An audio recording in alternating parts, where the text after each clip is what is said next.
Hello, good evening, panelists, and good evening, Dr. Chandrakant.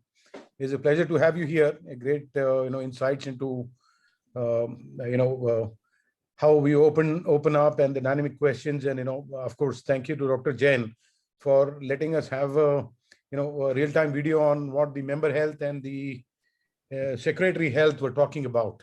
So I don't know, one would love to have you for minutes, not maybe hours, Dr. Chandrakant. So may I request you that I have a question on the international travel. I have a question on the vaccination. I have a question on maybe the mutants. So I leave it to you and your good self to allow me any one of your choice. I think you please ask both. I'll be happy to answer. Is it all right? Great. Thank you very much. Late, yeah. So nice of you. I'm obliged. So I would like to start, we are talking about the RT-PCR test for quite some time. Unfortunately, if I see people who are traveling, I have some international patients, because they come to India for a lot of cancer-related work. And my major is in oncology, that too molecular.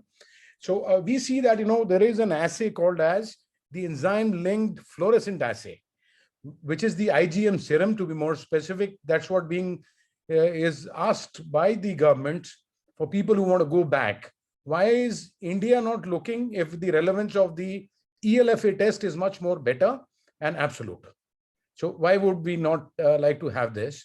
And then follow-on question would be on some vaccinated numbers from UK. So if you could answer this one for us, please. So you have